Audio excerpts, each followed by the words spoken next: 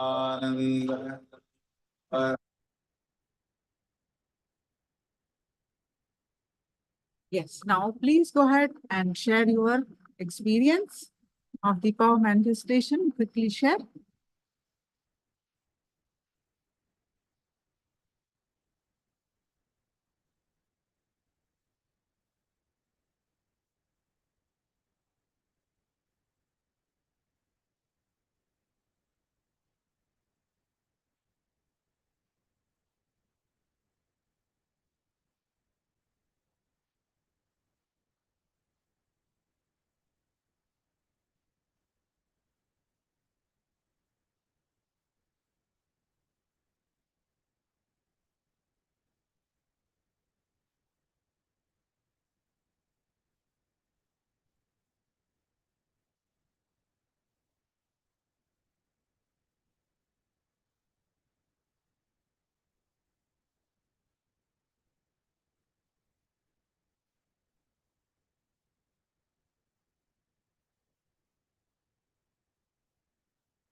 I put orange on my phone, but it didn't manifest. Yet to manifest. Next time. Surely you'll manifest. You can post yet to manifest.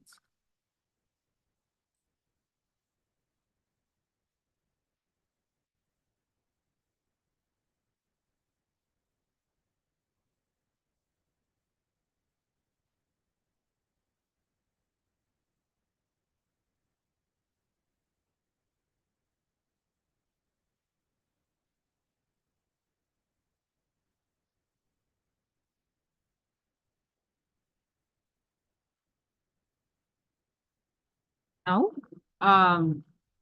let's learn more on Kundalini Shakti.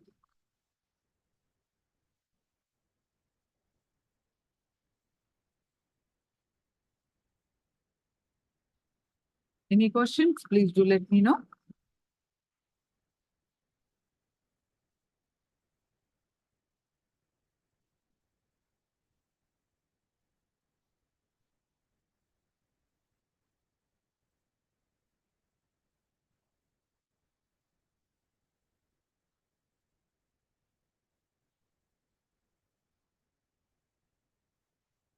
One important thing that you all need to understand is Kundalini awakening amplifies whatever is inside you.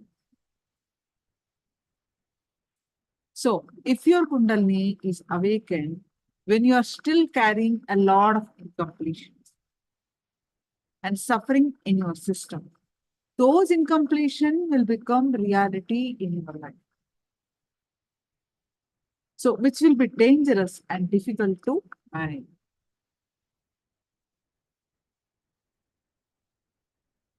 If you start running or jogging after being bitten by a poisonous snake, what will happen? That poison will spread all over the body quickly. Likewise, after drinking the energy drink, jogging will cause that energy to spread all over your body. In the same way, if there is an incompletion inside you and your Kundalini is awakened, that would not be good for you. Only when you are under the guidance of the Guru, either directly seen by him physically or through two-way video conferencing, through Nayana Diksha, can he take the responsibility for your safe Kundalini awakening. without any after effects or side effects. Misuse or abuse of the Kundalini energy in you.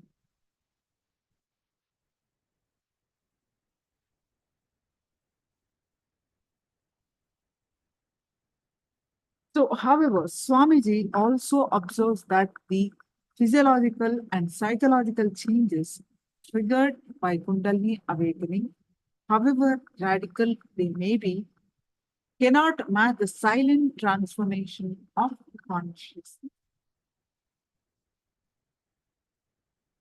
which is what Kundalini memories. The memories that have become so deeply embedded, awakening is actually about. When the Kundalini is awakened, all in our system that they recreate the physical symptoms, the old mental and physical patterns are broken, destroyed. A new accompanying these emotions, like those experienced during higher pattern, conscious pattern is evolved, which is completely strong fear or anger.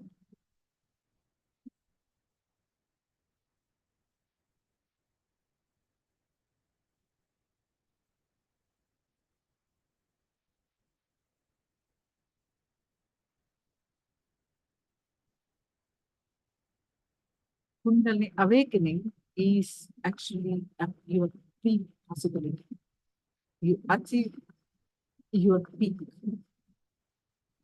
It is the Kundalini awakening is your peak possibility.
So today,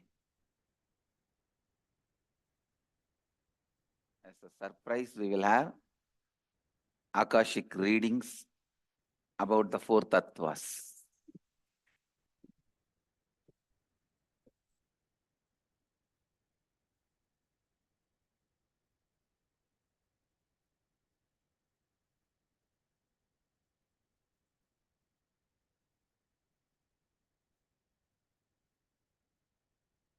Before that, I just wanted to say a few words about this Kundalini energy.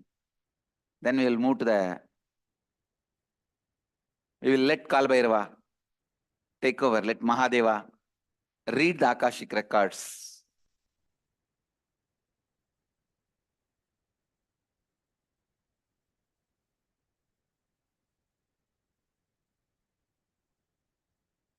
See, the possibility of the human life is what we call Kundalini energy.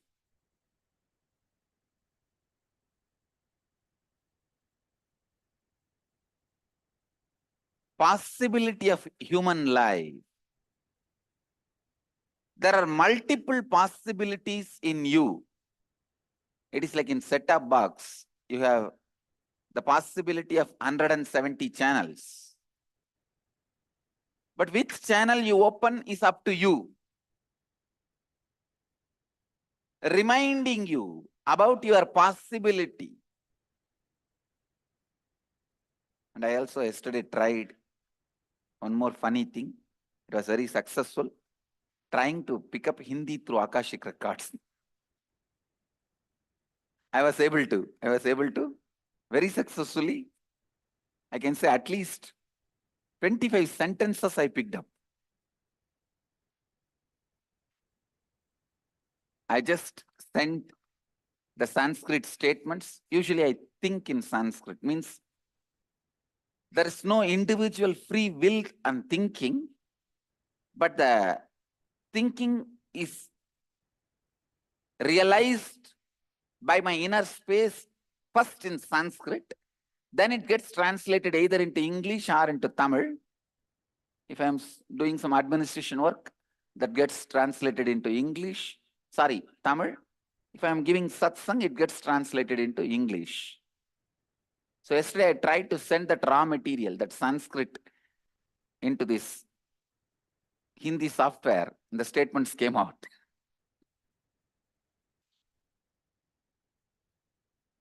Kundalini is your possibility. The multiple possibility. After 25 statements, I think I myself got overexcited. So the moment I get overexcited, I fall into samadhi.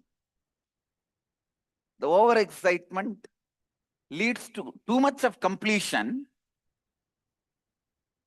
You can't have the gap between internal and external. So, the overexcitement.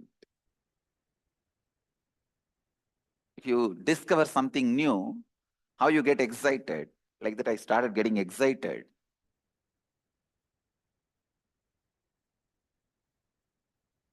So the moment I started getting excited, I saw very clearly the Sanskrit, the words go inside and come out as a diffused energy. The words are not coming out. It's like that vak, what do you call vocal cord in that area. From the being, the words enter, and by the time it comes out, it just becomes prana. It is no more a word. It is disintegrated to prana. Means gone back to the original source, the original form. So the original form of a letter is mantra. Original form of a language is mantra, the prana space. I know I'm throwing too many mystical details. Even if you don't understand, it's okay. I just wanted all these to be on record. When science evolves to scale spirituality, that time the scientists will discover the meaning of all these words. Till then, let all these be at least on record.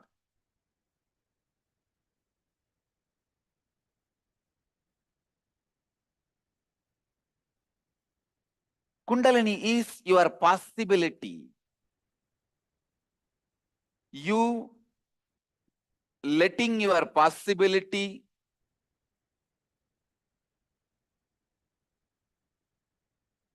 happening in you, you trusting your possibility without self-doubt, you responding to your possibility without the self-doubt is Kundalini energy. Please understand.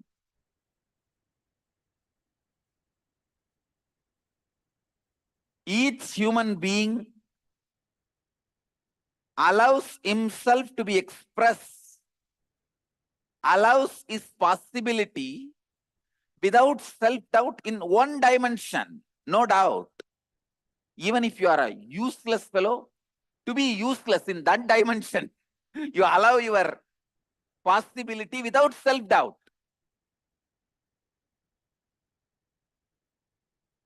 Somebody allows their possibility without self-doubt in the field of cooking. This guy may be useless in all other fields, but in cooking, he has no self-doubt about himself. He knows any dish he sees, he will be able to make it. Some people will allow themselves without self-doubt in the field of medicine.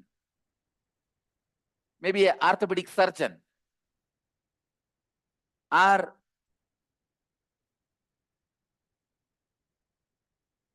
general physician or eye specialist or dentist. Somebody may express their peak possibility without self-doubt in the field of law. So every human being expresses his peak possibility, allows his peak possibility in some one field without self-doubt. It is not that you don't express in any field at all. No, then you can't be alive. Even to be alive, at least in one field, you have to allow the Kundalini to breathe through you. Kundalini has to breathe through you at least in one field. I have seen some people, they will be so cunning. In the cunningness, they will allow their peak possibility. In some field, you allow your peak possibility without self-doubt. A great lawyer, he may have a lot of doubt about his character. He may have a lot of doubt about his ability to cook. He may have a lot of doubt about his ability to drive. But in his lawyer field, he will not have doubt. He will not have any self-doubt. Same way a dentist. He may have doubt about his ability to speak publicly. He may have self-doubt about his ability to handle his wife. He may have self-doubt about his ability to pick up languages.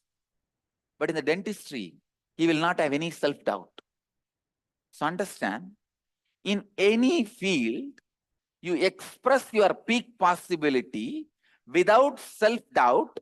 You allow your Kundalini to be awakened in that field. So in that field, your logic gets so refined, it becomes intuition. Few days before, in the Nitya Dharmam reality show, we were discussing about intuition.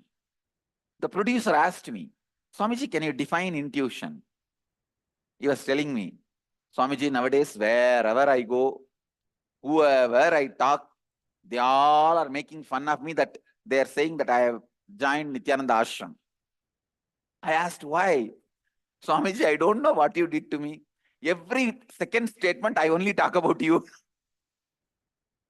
Whoever I meet, whether my friends or family or business, the second, third statement, I only say some quotation from you. I only say something about you. And he was telling me, Swamiji, please define intuition. Please understand, I gave him an example. I told him, see, for example, about this show. How to make this show? If somebody asks me, it will take at least 2 days for me to explain. First, you have to get a proper light boy and get the lights. Then the crane. Then the camera in the crane. Then the trolley. Then few specialists to handle the trolley. Then the food for all the staff. Then cameraman. Then the setting. For me to explain, it will take 2 days for me. But for you, next second, the whole thing will stand in front of your eyes. Because you put all your energies in this field. You do not need to go through logically, step by step, how to produce this show. Your logic has become refined. In 2 seconds, as intuition, you will see the whole setup in front of your eyes. Refined logic is intuition. Listen. Prakritam is logic. Samskritam is intuition. I told him, in this field of producing a reality show, you are a master. So the moment I utter a word, producing reality show, in 2 seconds, everything is in front of your eyes. Before logically thinking through, you come to the conclusion. You know it. But in my case, I need to logically think through so many things. Even after that, I may miss 2-3 items. I may miss tea, coffee for all the assistants, set assistants, because I don't drink tea, coffee. I'll miss their tea, coffee. Or I don't have a habit of tea, coffee. I may miss their tea, coffee. Same way, if you ask about the human consciousness, he will have to take a lot of time and detail each thing. But in my case, it takes only few micromilliseconds, where the whole thing is in front of me as intuition. Because in this field, my logic is refined. Understand? In any field, if your logic is refined, it becomes intuition. In any field, you allow your Kundalini to express itself without self-doubt to its peak possibility. In that field, you become a leader. So allowing Kundalini to express itself without self-doubt,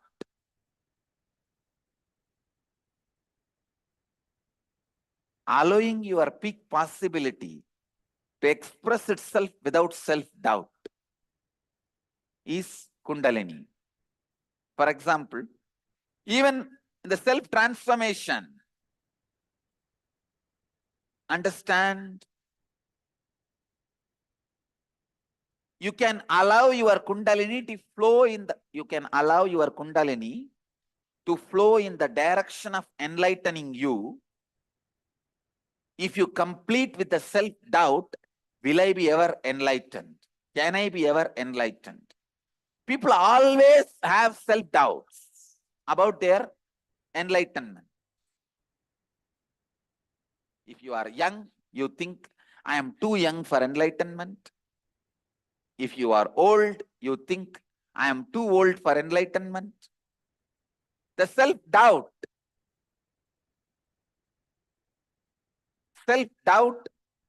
in the field of transformation. Please listen. Self-doubt in the field of transformation stops your Kundalini flowing in that direction. I tell you, I give you a very important click. Have incompletion only with your incompletions. Have incompletion only with your incompletions. Don't have incompletion with anybody else, with anything else. Doubt only your self-doubt. Doubt only your self-doubt. Doubt only your self-doubt. Have incompletion only with your incompletion. Then naturally you will be forced to complete with all your incompletions. You will be forced to complete with self-doubt. So understand,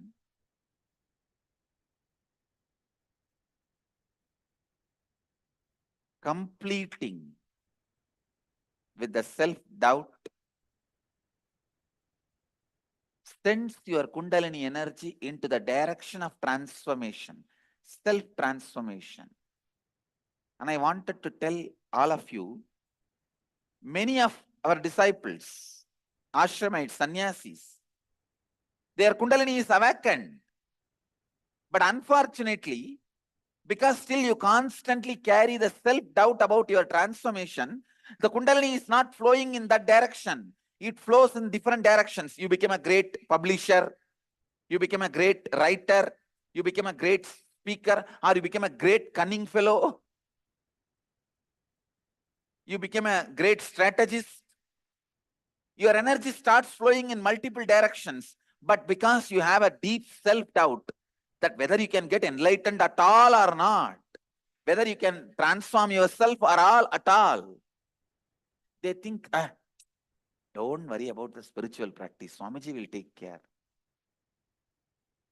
The Swamiji will take care is a great technique, the surrender. But if you do that from the wrong context, what is the context? They do not want to think about it, so they just wanted to dump it on me. They do not want to work for it, so they wanted to dump it on me. All right. If you want to dump the transformation on my head, at least you should take the responsibility for the words I give you.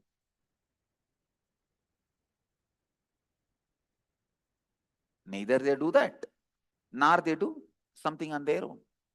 So understand, even surrender, if it is from wrong context, it won't help. It won't do any right thing, good to you. So you need to know.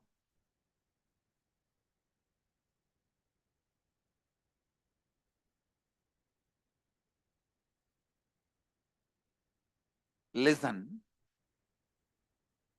So first, with that self, will I be able to transform myself or not? Will I reach enlightenment or not? And the moment you complete with this self-doubt, will I reach enlightenment or not? Immediately, from that moment, all the awakened Kundalini energy starts traveling in the direction of self-transformation. That starts traveling in the direction of self-transformation.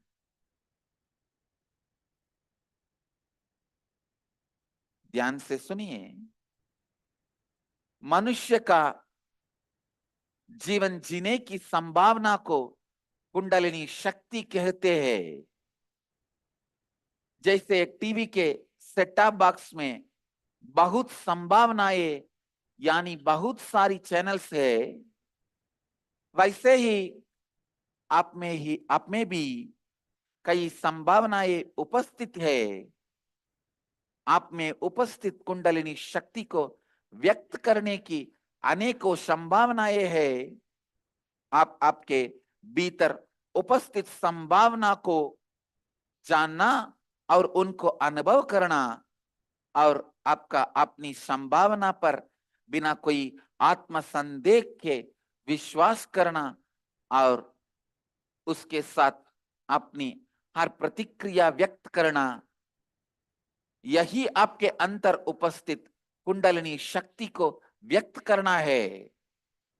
हर व्यक्ति किसी ना किसी एक क्षेत्र में बिना आत्मसंदेह के अपनी संभावना व्यक्त करते ही है, अपनी संभावना व्यक्त करते ही है, नहीं तो आप जीवित ही नहीं रह पाएंगे। जीवित रहना तभी संभव है जब आप कोई ना कोई क्षेत्र में आपके अंतर उपस्थित कुंडलिनी शक्ति और अपनी स्वाभाविक संभावना को व्यक्त करते हैं। Understand? The Kundalini has only one blockage. Kundalini has only one blockage. That is self-doubt. Kundalini has only one blockage. That is self-doubt. In any field in your life, if you complete with your self-doubt, in that field you become educated. Please understand, education is nothing but completing the self-doubt.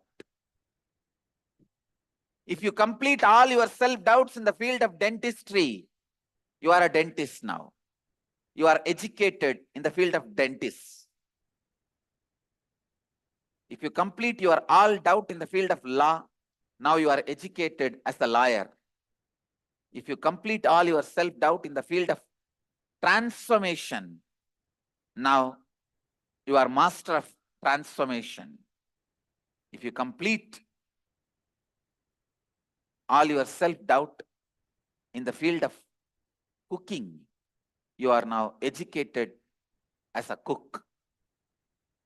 So ध्यान से सुनिए, education is nothing but completing the self-doubts. Education is nothing but completing the self-doubts. Education is nothing but completing the self-doubts. I can repeat again and again and again this one line. JK defines education. Vivekananda defines education. Osho defines education. I have defined education multiple number of times. But I tell you, this is the best, most precise, concise definition I have ever given about education. Completing your self-doubt in any field is education.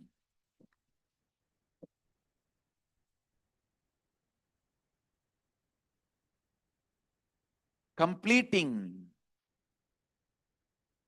your self-doubt in any field is education. I have a question from Maachala. What is the root of self-doubt? Please listen. In your life, when that first incident happens, the root incident, where the root pattern starts, where you make your inner image and get the outer image and outer image and life image as a gift. It's like a buy one, get two free. When you make your inner image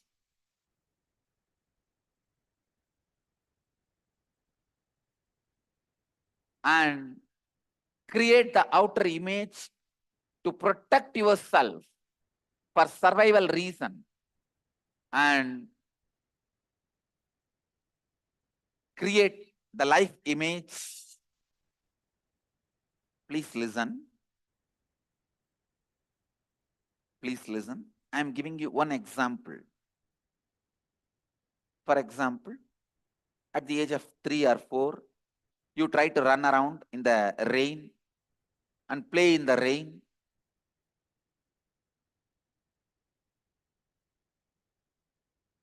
Your mother sees you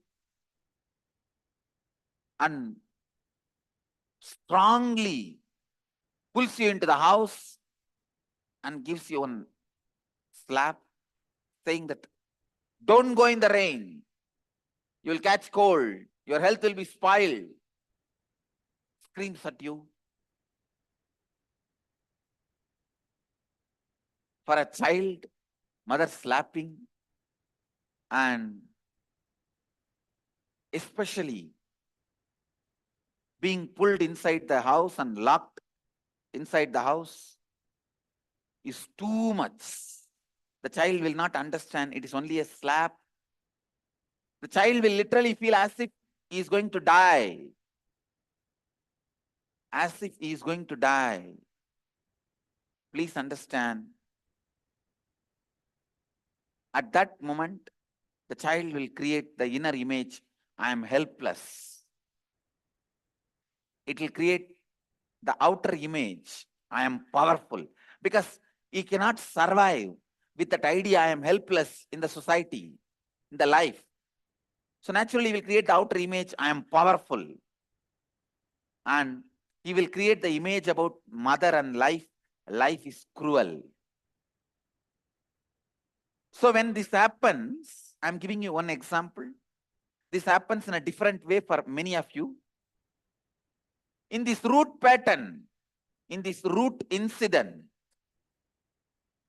once you create the inner image, outer image, and life image, you start living.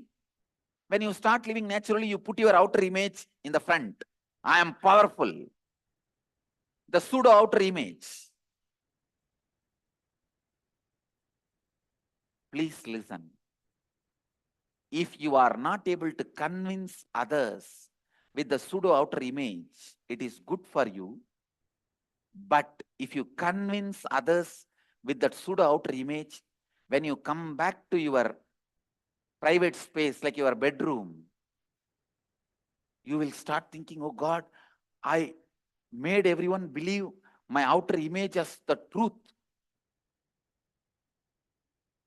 But my inner image is different from my outer image. So this clash is self-doubt.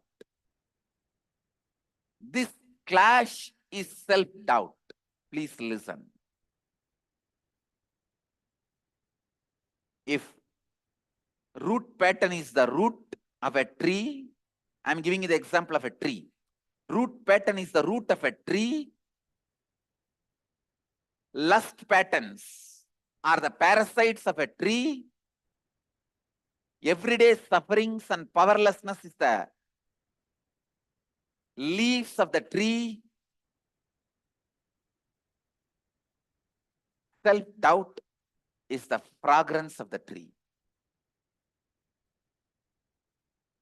So please understand, when you convince others with your strong outer image and your inner image starts questioning you, your inner image questioning you is self-doubt. That is where the self-doubt starts. In any field, if you carry self-doubt, you will continue. You will continue to be powerless in that field. In any field, if you complete with your self-doubt, you are educated in that field. You are educated in that field. जिस क्षेत्र में आप अपनी संभावना और कुंडलिनी शक्ति को व्यक्त करते हैं, उस क्षेत्र में आपका तर्क इतना तीव्र होता है कि आपका अंतर्ज्ञान बन जाता है। जिस क्षेत्र में आप अपनी कुंडलिनी शक्ति को बिना आत्मसंदेह के व्यक्त करने देते हैं, अपनी उच्चतम संभावना को व्यक्त करने देते हैं, उस क्षेत्र में आप नेता बनते हैं। केवल अपनी अपूर्णता से ही अपूर्णता रखिए, केवल अपने आत्मसंदेह पर संदेह कीजिए, फिर आप अपने अपूर्णताओं के साथ पूर्णत्व करेंगे। केवल आत्मसंदेह ही आपके परिवर्तन को रोकता है, आपकी कुंडलिनी शक्ति के प्रवाह को रोकता है। Please understand, look in, first time when you started having the doubt whether you can memorize any poetry or a mathematics table in your life. Look in, first time when did you have the doubt about you? Or when you started hating memorizing? Complete with that incident and that pattern. Suddenly you will awaken your ability to memorize like unimaginable way in your brain. That component, that part in your brain, which is now non-mechanical, will be awakened. Same way, if you complete with the self-doubt in any field, suddenly that part of the non-mechanical brain will be immediately awakened. Awakening all your non-mechanical parts of the brain is what I call inner awakening.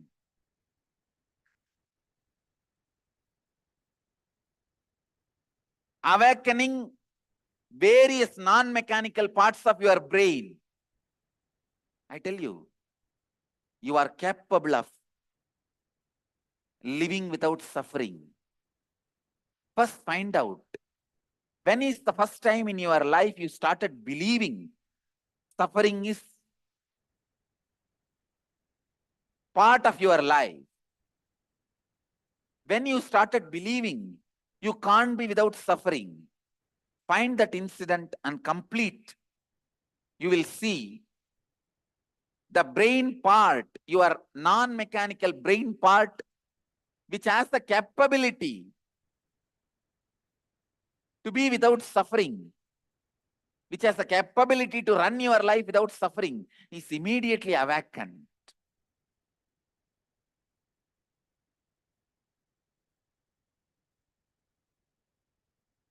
You can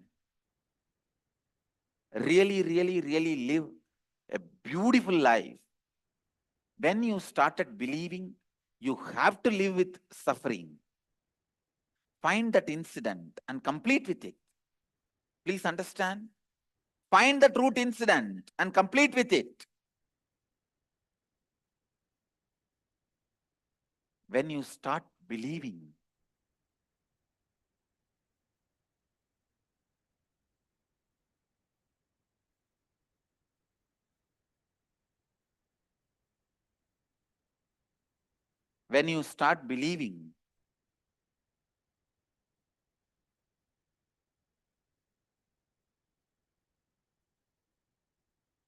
life has to be with suffering. Find that incident and complete with it. I tell you,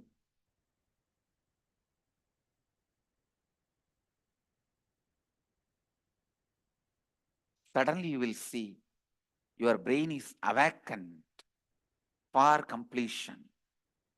Your brain is awakened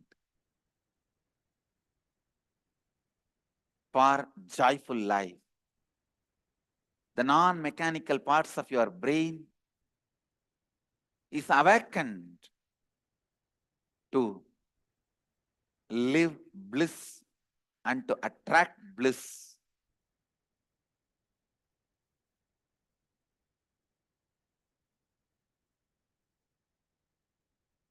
You will attract blissful incidents, blissful persons, blissfulness in your life due to your innate intelligence. Due to your innate intelligence. ध्यान से सुनिए, पहले अपने आत्म संदेह के साथ पूर्णत्व कीजिए, जो आपसे पूछता है कि क्या मैं जीवन मुक्त बन सकता हूँ, क्या मैं परिवर्तित हो सकता हूँ।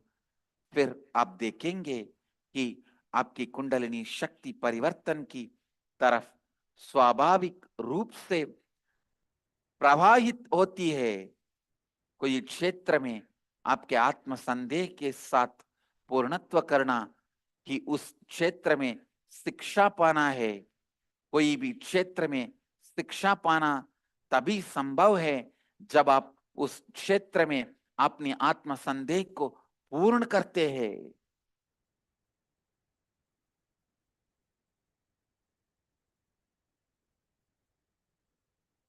Helping you to realize your possibility and supporting you to complete with your self-doubt is Kundalini awakening. That is what we do the 2-day Nitya Kriya Yoga, which is going to happen in Delhi, November 23rd and 24th. Listen, reminding you about your possibility and helping you to complete with that self-doubt and making you experience your Kundalini energy is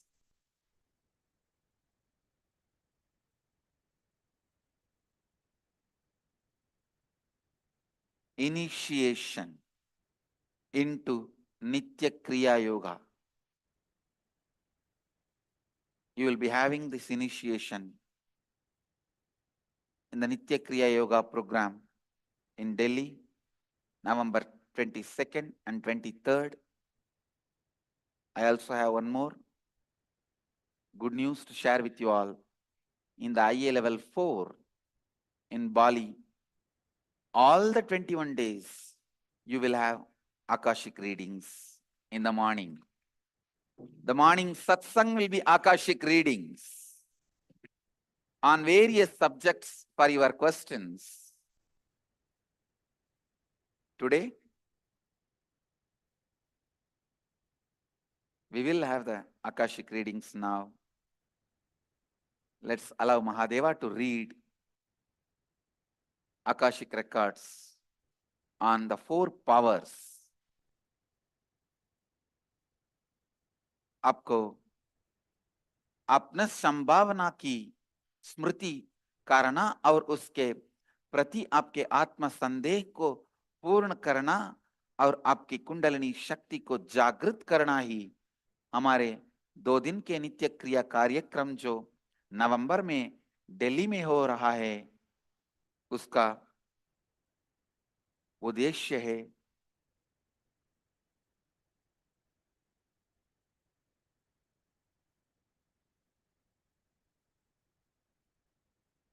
So essence of today's satsang, in any field, whether it is self-transformation or cooking or sweeping or cleaning or medicine or law or construction, any field, complete your self-doubt, your Kundalini energy will flow in that direction and you will excel in that direction, in that field.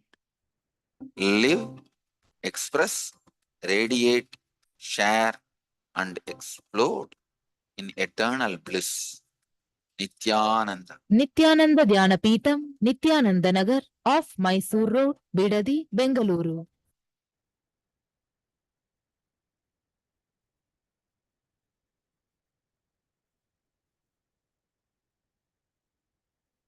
Yes. Now, all of you share what is your understanding in the chat. Now, we'll quickly move on to the power manifestation now.